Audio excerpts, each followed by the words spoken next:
ಇಂದು ನಾವು ಪ್ರತಿ ವರ್ಷದಂತೆ ಜೂನ್ 5ರಂದು ವಿಶ್ವ ಪರಿಸರ ದಿನವನ್ನು ಆಚರಿಸುತ್ತಿದ್ದೇವೆ. ನಮ್ಮ ಪರಿಸರವನ್ನು ಸ್ವಚ್ಛವಾಗಿ ಮತ್ತು ಪರಿಶುದ್ಧವಾಗಿಡುವುದೇ ಇದರ ಮುಖ್ಯ ಉದ್ದೇಶವಾಗಿದೆ. 1972ರಲ್ಲಿ ಯುನೈಟೆಡ್ ನೇಷನ್ಸ್ ಅವರು ಈ ವಿಶ್ವಸಂಸ್ಥೆಯು ಇದನ್ನು ಜಾರಿಗೊಳಿಸುತ್ತದೆ ಮತ್ತು ಜೂನ್ 5, 1973ರಲ್ಲಿ ಪ್ರಾರಂಭಿಸುತ್ತದೆ. ವಿಶ್ವ ಪರಿಸರ ದಿನ ಇದನ್ನು ಸರಳವಾಗಿ ಹೇಳುವುದಾದರೆ ಪರಿಸರ ಮತ್ತು ಚಟುವಟಿಕೆಗಳು, ಜನರು ಮಾಡುವ ಚಟುವಟಿಕೆಗಳಿಂದ ಆಗುವ ಪರಿಣಾಮಗಳನ್ನು ಜಾಗೃತಿ ಮೂಡಿಸುವುದೇ ಇದರ ಮುಖ್ಯ ಉದ್ದೇಶವಾಗಿದೆ. ಇತ್ತೀಚಿನ ಕೆಲವು ವರ್ಷಗಳಲ್ಲಿ ಪರಿಸರ ಅಸಾಮಾನ್ಯ ಮತ್ತು ಅಭೂತಪೂರ್ವ ಪರಿಣಾಮಗಳನ್ನು ನಾವು ಕಂಡಿದ್ದೇವೆ.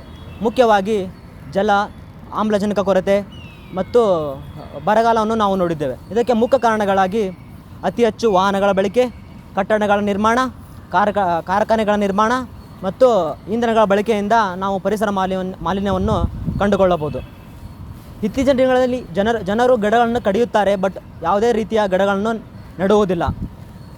ಹಿರಿಯರು ಹೇಳಿದರಂತೆ ಒಂದು ಗಿಡವನ್ನು ಕಡಿದರೆ 2 ಗಳನ್ನು ನೆಡಬೇಕಾಗಿ ಹೇಳಿದ್ದಾರೆ. ನಾವು ಮೊಬೈಲ್ಗಳಲ್ಲಿ, ವಾಟ್ಸಪ್ ಸ್ಟೇಟಸ್ಗಳಲ್ಲಿ ವಿಶ್ವ ಪರಿಸರ ದಿನದ ಬಗ್ಗೆ ಯಾವುದೇ ಜಾಗೃತಿಗಳನ್ನು ಮೂಡಿಸಿದರೆ ಯಾವುದೇ ಪ್ರಯೋಜನಗಳಿಲ್ಲ. ಹಿರಿಯರು ಹೇಳಿದಂತೆ ಕೈ ಕೆಸರಾದರೆ ಬಾಯಿ ಮೊಸರಾಗುವಂತೆ. ಇಂದು ನಾವು ಒಂದು ಗಿಡವನ್ನು ನೆಟ್ಟರೆ ಅದು ಮುಂದೆ ದೊಡ್ಡ ಮರವಾಗಬಹುದು. ಆದ್ದರಿಂದ ನಾವು ಇಂದು ಗಿಡ ನೆಡೋಣ, ಮುಂದೆ ಅದರಿಂದ ಆಗುವ ಲಾಭಗಳನ್ನು ಪಡೆದುಕೊಳ್ಳೋಣ. ಈ ಕಾರ್ಯಕ್ರಮದ ಮುಖ್ಯ ಉದ್ದೇಶವೇನೆಂದರೆ, ನಾವು ಈ ಪರಿಸರವನ್ನು ನಾವು ಮಾತ್ರ ಅನುಭವಿಸದೆ ನಮ್ಮ ಮುಂದಿನ ಪೀಳಿಗೆಗಳನ್ನು ಮತ್ತು ಅದರ ಮುಂದಿನ ಪೀಳಿಗೆಗಳಿಗೂ ನಾವು ಈ ಪರಿಸರವನ್ನು ತೆಗೆದುಕೊಂಡು ಹೋಗೋಣ.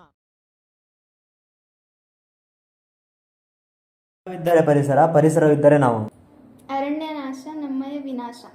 ಮರದ ಹಸಿರು ನಮ್ಮಯ ಉಸಿರು. ಕಾಡು ಉಳಿಸಿ ಭವಿಷ್ಯ ಬೆಳೆಸಿ. ಕಾಡು ಇಲ್ಲದೆ ನಾಡಿಲ್ಲ.